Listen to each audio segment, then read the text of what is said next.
السلام علیکم ورحمۃ اللہ وبرکاتہ۔ ہمارے خطبے کا موضوع ہے رمضان المبارک میں دعا کا مقام اور آخری عشرے کی عظمت۔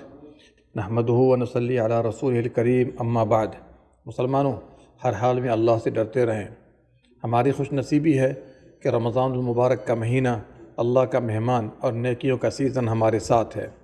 اس کی قدر کریں، اس میں عبادات میں سبقت کریں، نماز، روزہ، تراویح، صدقہ، ذکر و تلاوت اور دعا میں بڑھ چڑھ کر حصہ لیں۔ تمام برائیوں سے پرہیز کر کے تقویٰ کی بلندیوں پر جا پہنچیں تاکہ رحمت و مغفرت اور جہنم سے آزادی کا پروانہ مل سکے۔ رمضان کا مبارک مہینہ دعا کرنے اور دعا قبول کرانے کا ہے۔ آپ غور نہیں کرتے کہ آیات سیام کے درمیان دعا کی آیت کو ذکر کیا گیا ہے تاکہ لوگ ماہ مبارک میں دعا کا خاص اہتمام کریں۔ عمر فاروق رضی اللہ عنہ فرمایا کرتے تھے، ہمارا کام ہے دعا کرنا، قبولیت کے پیچھے پڑنا ہمارا کام نہیں۔ اس میں شک نہیں کہ جو رب آپ کو دعا کی توفیق دے گا تو گویا کہ آپ کو قبولیت کی کنجی دے رہا ہے، تو وہ آپ کی دعا ضرور قبول کرے گا۔ وہ ہر بندے کی دعا قبول کرتا ہے، وہ شہرت سے بھی زیادہ قریب ہے۔ وہ خود کہتا ہے مجھ سے دعا کرو، یعنی ڈائریکٹ، میں تمہاری دعا قبول کروں گا۔ سورہ غافر آیت نمبر 60۔ مزید فرمایا، میں قریب ہوں، دعا کرنے والے کی دعا قبول کرتا ہوں۔ سورہ بقرہ آیت نمبر 186۔ دعا عظیم الشان عبادت ہے۔ نبی صلی اللہ علیہ وسلم نے فرمایا، دعا عین عبادت ہے، رواہ ابو داؤد۔ دعا کے راز میں سے ہے کہ یقین کے ساتھ جو بندہ دعا کرتا ہے اللہ اس کی دعا ضرور قبول کرتا ہے۔ نبی صلی اللہ علیہ وسلم نے فرمایا، اللہ سے دعا کرو اور تم قبولیت کا یقین رکھو، رواہ ترمذی۔ ایک روایت میں ہے، جان لو اللہ تعالیٰ غافل دل سے دعا قبول نہیں کرتا۔ اس میں شک نہیں کہ اللہ تعالیٰ سبوں سے دعا قبول کرتا ہے۔ ہمیں نا امید ہونے کی ضرورت نہیں اور ادھر ادھر بھٹکنے کی بھی ضرورت نہیں۔ یہ بھی یاد رہے کہ فوت شدہ اشخاص، خواہ انبیاء ہوں یا اولیاء، دنیا سے گزرنے کے بعد عالم برزخ، جس کی کیفیت کو اللہ ہی جانتا ہے، اس میں وہ کسی کے لیے دعا نہیں کرتے، اور کسی بھی صحیح حدیث سے ثابت نہیں کہ وہ قبر کے اندر سے دعا کرتے ہیں۔ لہٰذا اموات سے دعا کرنا اور کرانا بدعت و شرک کے زمرے میں آتا ہے۔ اس بنا پر عمر فاروق رضی اللہ عنہ نے اپنے دور خلافت میں قحط سالی کے موقع پر نبی صلی اللہ علیہ وسلم کی قبر مبارک پر جا کر دعا نہ کی، اور نہ نبی صلی اللہ علیہ وسلم سے دعا کرنے کو کہا، اور نہ ہی گھر بیٹھے آپ صلی اللہ علیہ وسلم کی ذات و جاہ کا وسیلہ لیا یا آپ کے صدقے سے دعا کی، کیونکہ وفات کے بعد یہ ساری شکلیں جائز نہیں، ثابت نہیں اور ممکن بھی نہیں۔ جبکہ عمر فاروق رضی اللہ عنہ نبی صلی اللہ علیہ وسلم سے ابو بکر صدیق کے بعد سب سے زیادہ محبت کرنے والے تھے، اور نبی صلی اللہ علیہ وسلم کی شریعت کے سب سے زیادہ جانکار تھے۔ نبی صلی اللہ علیہ وسلم کے چچا عباس کو لے گئے، جو زندہ تھے، متقی تھے اور نبی صلی اللہ علیہ وسلم کے رشتہ دار بھی تھے، اور عباس رضی اللہ عنہ نے بھی جا کر دعا کی۔ یہ عقیدہ ذہن میں بیٹھا لیں کہ قبر کی زندگی میں فوت شدہ اشخاص اپنے لیے بھی کچھ نہیں کر سکتے تو دوسروں کے لیے کیا کریں گے۔ اس کی دلیل ذہن میں بسائیے، نبی صلی اللہ علیہ وسلم نے فرمایا، جب انسان دنیا سے گزر جاتا ہے تو اس کے عمل کا سلسلہ ختم ہو جاتا ہے، رواہ مسلم۔ دعا کرنا ایک عمل ہے، لہٰذا موت سے یہ سلسلہ ختم ہو جاتا ہے۔ اللہ سے دعا کریں، اللہ پر موت کبھی نہیں آ سکتی، اس کے سوا سب موت سے دو چار ہوتے ہیں اور ہوتے رہیں گے۔ واضح رہے کہ اللہ تعالیٰ دعا قبول کرتا ہے اور سبوں سے کرتا ہے۔ نا امید ہونے کی چندہ حاجت نہیں، لیکن قبولیت دعا کی 3 حالتیں ہیں۔ دعا قبول ہو جاتی ہے اور اللہ اسے فوراً عطا فرماتا ہے یا مصلحتاً تھوڑے وقفے کے بعد نوازتا ہے۔ دعا قبول ہو جاتی ہے اور اللہ اسے آخرت کے لیے ذخیرہ بنا دیتا ہے۔ دعا قبول ہو جاتی ہے اور آنے والی مصیبت کو اس کے مثل ٹال دیتا ہے۔ نبی صلی اللہ علیہ وسلم نے فرمایا، جب کوئی مسلمان دعا کرتا ہے اور دعا گناہ پر مشتمل نہ ہو اور رشتہ توڑنے کے متعلق بھی نہ ہو تو اسے 3 چیزوں میں سے ایک چیز عطا کرتا ہے۔ دعا کے سبب اسے دنیا میں دے دیا جاتا ہے، یا آخرت کے لیے ذخیرہ جمع کر دیا جاتا ہے، یا اس کی مانند مصیبت دور کر دی جاتی ہے۔ صحابہ نے کہا، اے اللہ کے رسول صلی اللہ علیہ وسلم، تب تو ہم کثرت سے دعا کریں۔ فرمایا، اللہ اس لائق ہے کہ کثرت سے دعا کرو، رواہ ترمذی۔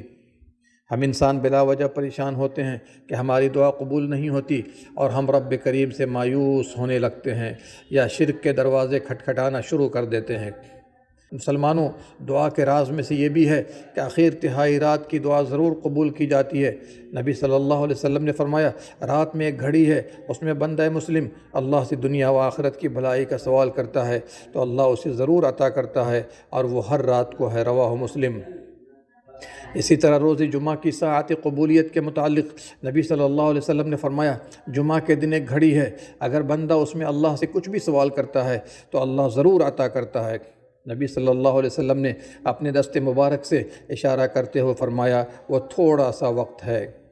صحیح دلائل کی روشنی میں جمعہ کے دن 2 گھڑیاں ہیں جن میں دعا قبول کی جاتی ہیں، امام کے خطبہ جمعہ شروع کرنے سے ختم کرنے تک، اور جمعہ کو عصر کے بعد اذان و اقامت کے درمیان دعا رد نہیں کی جاتی۔ سجدہ اور وہ تشہد جس میں سلام پھیرا جاتا ہے، دعا قبول کی جاتی ہے۔ ماں باپ کی دعا یا بد دعا بچے کے لیے قبول کی جاتی ہے۔ مظلوم کی بد دعا رد نہیں کی جاتی۔ بارش کے وقت دعا قبول کی جاتی ہے، اور جب مسلمان اور کفار کے درمیان لڑائی جاری ہو۔ اسی طرح رمضان المبارک میں روزہ دار جب تک افطار نہ کر لے اس کی سبھی دعائیں قبول کی جاتی ہیں۔ رواہ ترمذی۔ دوستو، آپ رمضان کے آخری عشرے میں داخل ہو چکے ہیں، جو کہ رمضان کے سب سے بابرکت ایام ہیں۔ اس کی بہت سی فضیلتیں ہیں۔ اس میں سب سے زیادہ اجر و ثواب کا وعدہ بھی کیا گیا ہے۔ ہم سب تمام گناہوں، غلطیوں اور برائیوں سے سچی توبہ کریں تاکہ رب کریم ہم پر مغفرت کی برکھا برسا دے، اور اب سے اس کے قیمتی اوقات اور شب و روز کو مولا کریم کی اطاعت و عبادت میں لگائیں۔ تساہلی و غفلت کا مظاہرہ نہ کریں۔ یہ عشرہ مغفرت، قبولیت دعا کے ایام اور اپنی گردنوں کو جہنم سے آزاد کرنے کی گھڑیاں ہیں۔ اس عشرے کی خصوصیتوں میں سے ایک یہ ہے کہ اس میں قرآن کریم کا نزول ہوا، جبکہ باقی ساری آسمانی کتابیں پہلے اور دوسرے عشرے میں نازل ہوئیں۔ آپ صلی اللہ علیہ وسلم آخری عشرے میں رمضان کے عام دنوں کے مقابلے زیادہ سے زیادہ عبادات بجا لاتے۔ صحیح مسلم میں عائشہ رضی اللہ عنہ سے مروی ہے کہ آپ صلی اللہ علیہ وسلم آخری عشرے میں عبادات میں جتنی محنت کرتے اتنی محنت اس کے علاوہ میں نہیں فرماتے۔ بخاری و مسلم میں عائشہ رضی اللہ عنہ فرماتی ہیں، جب رمضان کا آخری عشرہ داخل ہوتا تو آپ اپنی لنگی باندھ لیتے، اشارہ ہے کہ عبادت کے لیے تیار ہو جاتے، راتوں کو بیدار رہتے اور اپنے گھر والوں کو جگاتے، یعنی محو عبادت ہو جاتے۔ صحابہ کرام رضوان اللہ علیہم اجمعین پورے رمضان قیام اللیل اور بالخصوص آخری عشرے میں ایک رکعت میں سینکڑوں آیات تلاوت کرتے، اور ان میں بعض طول قیام کے سبب لاٹھی اور ڈنڈوں پر ٹیک لگا کر عبادت کرتے۔ عبادت ہر طرح کے نیک اعمال کو شامل ہے۔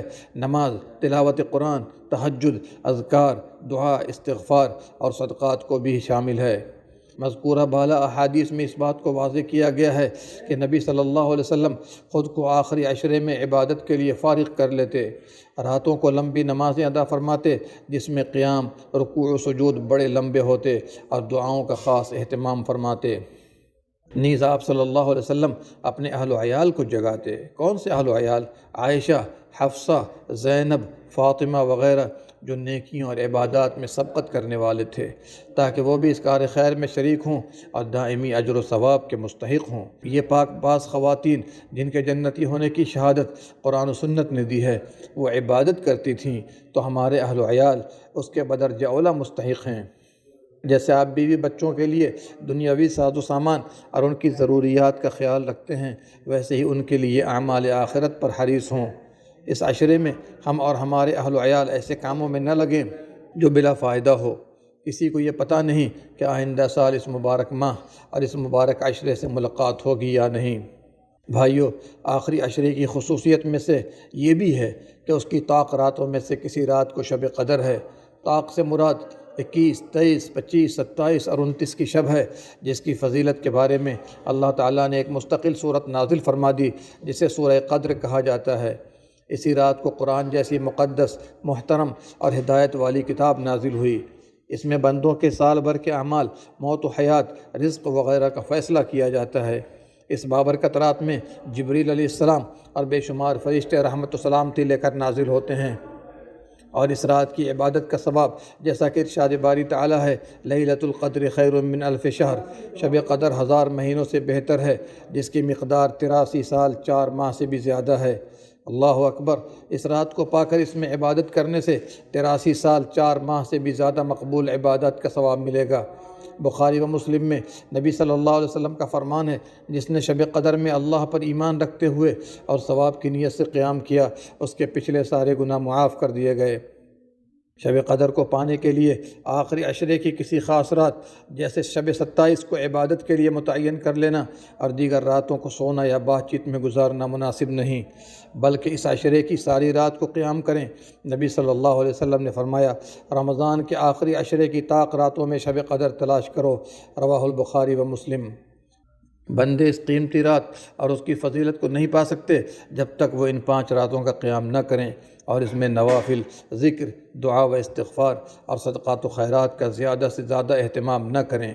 اللہ مالک الملک نے اس رات کو مخفی رکھا تاکہ بندوں کو آزما سکے کہ عبادت میں کون زیادہ محنت کرتا ہے اور کون تساہلی برتتا ہے۔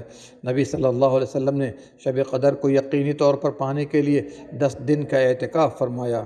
عائشہ رضی اللہ عنہا نے سوال کیا، اے اللہ کے رسول صلی اللہ علیہ وسلم، اگر میں شب قدر پاؤں یعنی ان راتوں میں سے کوئی رات آئے تو کون سی دعا مانگوں؟ آپ نے فرمایا، اللہم انک عفو تحب العفو فاعف عنی، اے اللہ تو معاف کرنے والا ہے، معافی کو پسند فرماتا ہے، مجھے معاف فرما دے۔ سارے مسلمانوں کے لیے ضروری ہے کہ اس کو پانے کی ہر ممکن کوشش کرے، جو اس سے محروم رہا گویا وہ خیر و بھلائی سے محروم رہا۔ ساتھیو، آخری عشرے کی ایک خصوصیت یہ ہے کہ اس میں اعتکاف کا حکم دیا گیا ہے تاکہ معتکف یقینی طور پر شب قدر پالے۔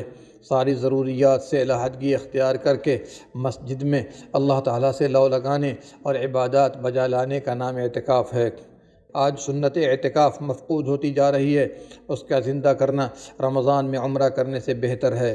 حالانکہ رمضان میں عمرہ کرنا نبی صلی اللہ علیہ وسلم کے ساتھ حج کرنے کے برابر ثواب رکھتا ہے۔ اس کے باوجود نبی صلی اللہ علیہ وسلم نے رمضان المبارک میں کبھی بھی عمرہ ادا نہ فرمایا، لیکن تا وفات ہر رمضان میں اعتکاف فرماتے رہے۔ بہت سے لوگ عمرہ کرتے ہیں لیکن اعتکاف سے گریز کرتے ہیں، جو کہ اس سے بہتر عمل ہے۔ جس کے پاس اعتکاف کی فرصت نہ ہو وہ دیگر سارے نیک اعمال میں لگا رہے۔ اللہ تعالیٰ سے دعا ہے کہ وہ ہم سب کو آخری عشرے میں عبادات کے اہتمام کی توفیق بخشے، شب قدر پانے والا بنائے اور ہم سب لوگوں کی گردنوں کو جہنم سے آزاد فرمائے۔ آمین یا رب العالمین۔ اللہم صلی علی نبینا محمد وعلی آلہ وصحبہ۔